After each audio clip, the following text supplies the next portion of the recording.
In the first few weeks after the Stiegel's arrival, the Stiegel was his piano which he eventually bought, I was giddy with excitement each time I came home and laid eyes on this vision in the corner of our living room. I felt the combination of surprise, discovery and delight that comes momentarily with a shiny new car or a special birthday present, but this seemed both more substantial and more meaningful than just another possession. I polished its lacquered surfaces thoroughly. Luke's the person in the shop, told me what special product to use. And I dusted the insides with a soft cloth so that they gleamed. One day, as I was playing scales with the top all the way open, revelling in the sonorous vibrancy of its voice, my 6-year-old son approached the cabinet quietly and peered inside. A look of fascination came into his eyes, and his features had the same mesmerised intensity that I remembered from when I first watched the hammers dance so mysteriously as a boy. "How does it work, Daddy?" he asked when I stopped playing.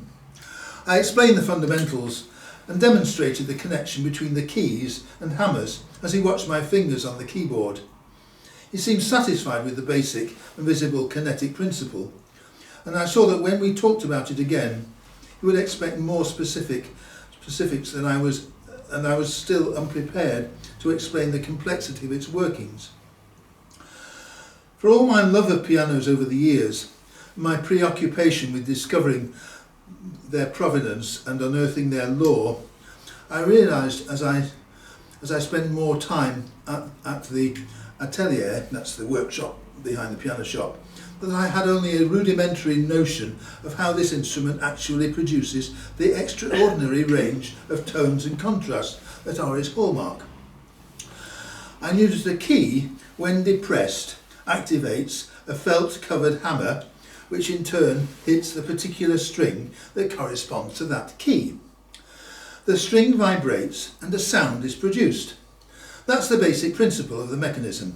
And I've always loved to watch the hammers dance across the strings from below when a grand piano is played with its top open. But beyond that simple association of cause and effect, I had very little idea of what went on inside. What an astounding result from such a simple movement.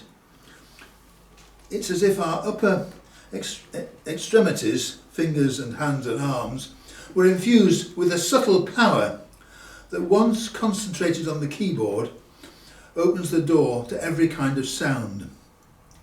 Seeing the secret innards of pianos spread out before me, this was in the atelier, made me want to know more about its mechanics. And for the utilitarian aspect, not for the utilitarian aspect, but for the poetics of it. I wanted to understand how this big machine could be exquisitely receptive to a basic set of movements, that it could give full-blown voice to the balletic hands of a Thessalonian monk or a Vladimir Horowitz or a Taylor Giacomo. That's not in the book.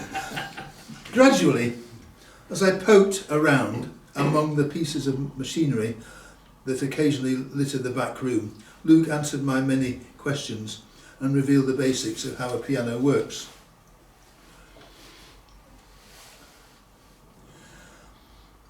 Sorry, I'm just jumping a bit. Each key, a refined lever really, is connected to more than 30 moving parts that are intricately designed and assembled to ensure that the motion is uniform.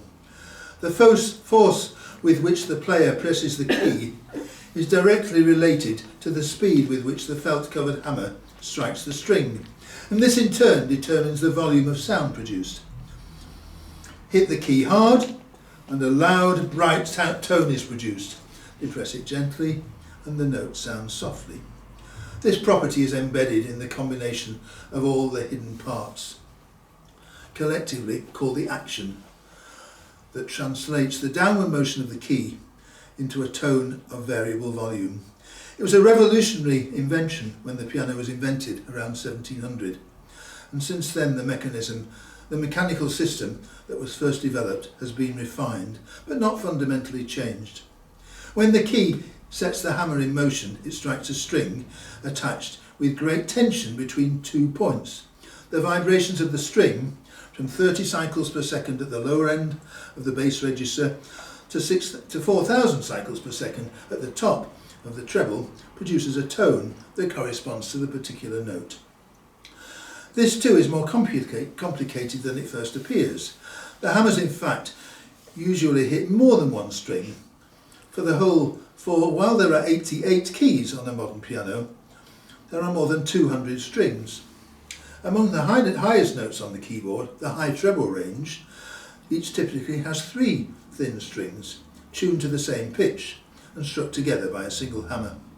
As you go down the keyboard to the intermediate range, lower treble, thicker strings make for a louder sound, and so each note requires only 2 strings.